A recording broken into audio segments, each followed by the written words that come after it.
Hello students, स्वागत है आप सभी का आपके अपने यूट्यूब चैनल इजी कैम पर। पिछली क्लास के अंदर जैसा कि आपको पता ही है कि हमने 10th क्लास की जो केमिस्ट्री का हमारा कोर्स चल रहा है उसके अंदर सेकंड चैप्टर से दो इंपॉर्टेंट कंपाउंड्स के बारे में बात की थी, जिनमें कॉमन साल्ट और उसके कास्टिक सोडा के बारे में हमने बातें की थी।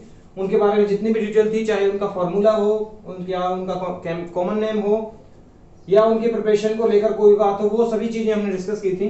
तो आज की क्लास के अंदर हमें दो मोस्ट इंपोर्टेंट कंपाउंड्स के बारे में डिस्कशन करना है, जिनका नाम है baking soda and washing soda. तो अगर आपने अभी तक इस चैनल को सब्सक्राइब नहीं किया है तो इस चैनल को सब्सक्राइब करें। अगर आपको ये वीडियो अच्छी लगे तो इस वीडियो को लाइक एंड शेयर करना ना भूलें।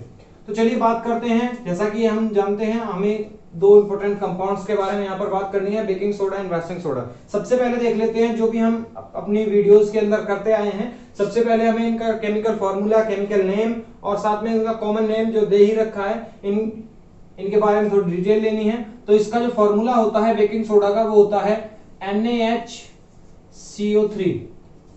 इसी तरह से वाशिंग सोडा का जो फॉर्मूला होता है वो होता है Na2CO3 10H2O। इन्हीं फॉर्मूलों से आप इनका केमिकल नेम भी बड़ी आसानी से लिख सकते हैं। इसका केमिकल नेम जो है वो है सोडियम हाइड्रोजन कार्बोनेट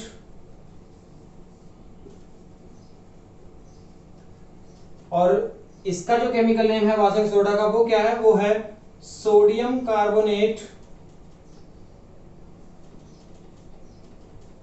डेकाहाइड्रेट।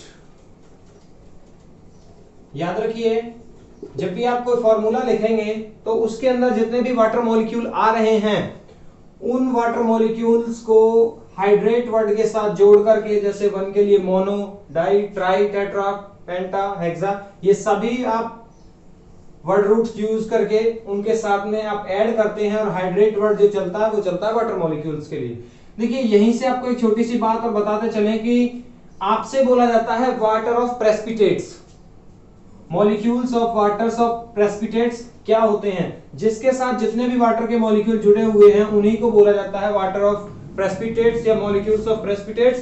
तो जिसके साथ जितने भी आपको वाटर के मॉलिक्यूल जुड़े दिखें, इसका मतलब उसके अंदर उतने ही वाटर ऑफ प्रेसिपिटेट या मॉलिक्यूल्स ऑफ प्रेसिपिटेट जुड़े हुए हैं। देखिए, कॉमन नेम हमने इनका देख लिया, केमिकल फॉर्मूला देख लिया और केमिकल नेम भी इनका हमने देख लिया। आगे बात करते हैं। सबसे पहले हम बेकिंग सोडा की प्रिपरेशन के बारे में। बेकिंग सोडा की जो प्रिपरेशन होगी वो किससे होती है? बेकिंग सोडा की प्रिपरेशन के लिए अमोनिया और कार्बन डाइऑक्साइड गैस, अमोनिया और कार्बन डाइऑक्साइड गैस को ब्राइन सॉल्यूशन में से पास किया जाता है। किस में से पास किया जाता है? ब्राइन सॉल्यूशन में से। ब्राइन सॉल्यूशन पिछली वीडियो के अंदर आपको बताया जा चुका है। It is a solution of salt. Salt का सॉल्यूशन है वाटर के अंदर। इसको जब भी मिक्स किया जाता है तो यहां से हमें सोडियम हाइड्रोजन कार्बोनेट और साथ में अमोनियम क्लोराइड मिलता है। अमोनियम क्लोराइड मिलता है। तो देखिए, इन्हीं जो हमने रिएक्शन यहां पर देखी है, इसके हिसाब से ही हम इनका जो भी केमिकल इक्वेशन है इनकी, उसको लिख सकते हैं। अमोनिया का फॉर्मूला हमारा NH3 होता है, गैसियस फॉर्म में है। कार्बन डाइऑक्साइड आपका CO2 होता है, गैसियस फॉर्म में है। और NaCl आपने प्लस H2O लिया है। तो इनको मिक्स करने पर आपको क्या मिल रहा है? सोडियम हाइड्रोजन कार्बोनेट NaHCO3, जो कि एक्वस फॉर्म में आपको मिलेगा। प्रेसिपिटेट इसके जमा हो जाते हैं, बहुत ही कम सॉल्युबल होता है वाटर के अंदर। क्योंकि इसके प्रेसिपिटेट जमा हो जाते हैं, इसलिए इसको फिल्ट्रेशन से आप अलग कर सकते हैं। प्लस अमोनियम क्लोराइड आपका ये फॉर्म होता है। ठीक है, तो ये आपकी वो रिएक्शन है जिससे आपको पता चलता है कि किस तरह से बेकिंग सोडा की प्रिपरेशन की जाती है, NaCO3 की प्रिपरेशन किस तरह से की जाती है। तो ये आपकी प्रिपरेशन हो गई। क्या लिखना है आपको? When ammonia and carbon dioxide gas is passed through brine solution, sodium hydrogen carbonate and ammonium chloride is formed. तो इस तरह से आपको ये इनकी रिएक्शन हो गई। आगे बात करते हैं इसके यूजेस के बारे में। तो इसके तीन बहुत ही ज्यादा इंपॉर्टेंट यूज हैं। पहला यूज क्या है इसका? पहला यूज है कि ये बेकिंग पाउडर के अंदर यूज होता है। बेकिंग पाउडर जो होता है, बेकिंग पाउडर के अंदर कुछ टार्ट्रिक एसिड और कुछ बेकिंग सोडा मिला करके वो पाउडर तैयार किया जाता है, जिससे कि जो बेकरी वाले होते हैं केक वगैरह के लिए स्पंजी और सॉफ्ट बनाने के लिए केक को यूज किया जाता है उसका। तो बेकिंग पाउडर के अंदर इसका यूज क्यों किया जाता है, ये सबसे बड़ी बात है। इसके बारे में भी अभी देखिए, चले देखेंगे।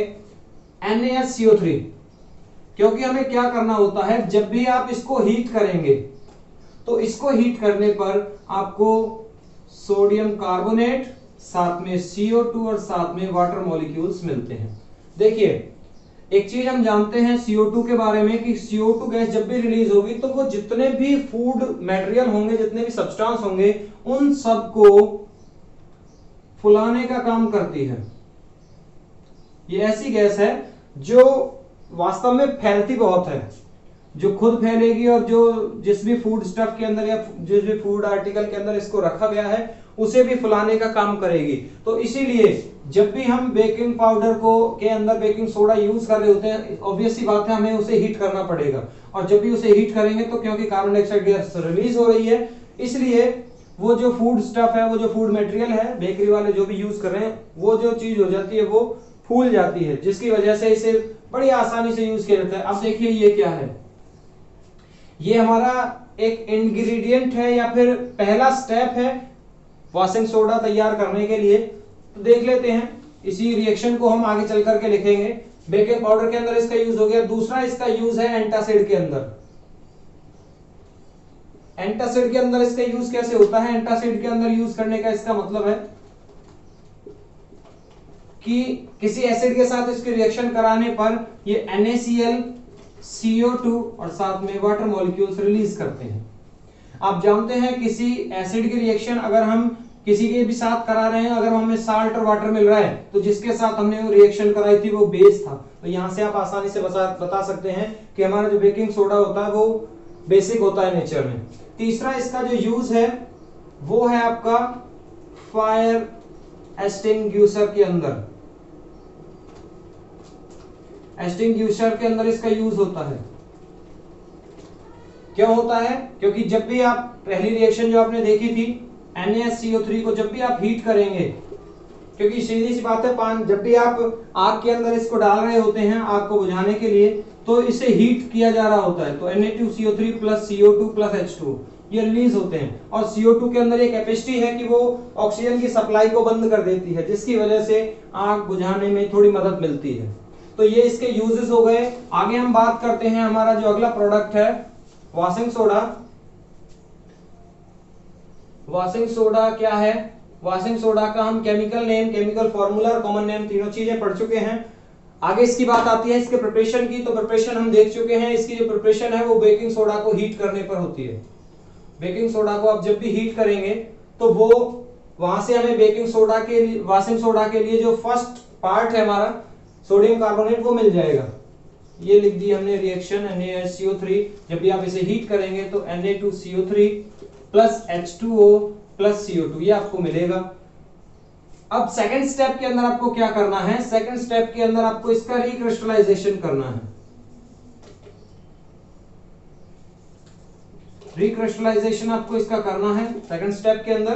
कैसे होगा वो, Na2CO3 प्लस 10H2O, इसको जब भी रिक्रिस्टलाइजेशन किया जाएगा इसका, तो ये ऐड होकर के आपका फॉर्म हो जाता है Na2CO3 10H2O। तो ये आपका बेकिंग सोडा, वॉशिंग सोडा तैयार हो गया है। इससे आगे बात आती है इसके यूजेस की। ये रिएक्शन है। एक और इसकी इंपॉर्टेंट प्रॉपर्टी है कि जब भी इसे हीट किया जाता है तो हीट किए जाने पर इसके अंदर से वाटर के मॉलिक्यूल्स गायब हो जाते हैं और उसके बाद जो बचता है इसमें वो बचता है सोडा ऐश, सोडियम कार्बोनेट जो बचता है।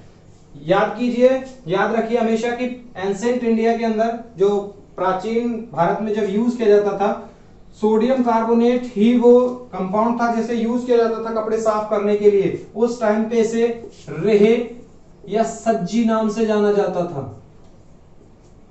रेहे या सज्जी नाम से इसे जाना जाता था, लेकिन उसी को थोड़ा मॉडिफाई रूप देके, थोड़ा लेबोरेटरी के अंदर तैयार करके उसे सोडियम कार्बोनेट या वॉशिंग सोडा बोल दिया गया। बात करते हैं इसके यूजेस की। तो इसका यूज किया जाता है डोमेस्टिक पर्पस के लिए, जो सफाई में इसका यूज किया जाता है। डोमेस्टिक पर्पस में इसका यूज होता है, एक क्लीनिंग एजेंट के तौर पर। पेपर फैक्ट्री में यूज होता है, रेयन फैक्ट्री में यूज होता है।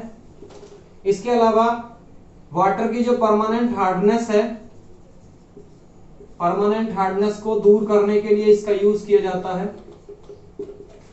तो इस तरह से वॉशिंग सोडा के अंदर भी बहुत सारे ऐसे कंपाउंड्स हैं जिनका यूज अलग अलग फैक्ट्री के अंदर किया जाता है। तो उम्मीद है आपको आज क्लास पसंद आई होगी। तो अगर आपने अभी तक इस चैनल को सब्सक्राइब नहीं किया है तो चैनल को सब्सक्राइब करें, वीडियो को लाइक एंड शेयर जरूर करें। तब तक के लिए थैंक यू, गुड लक।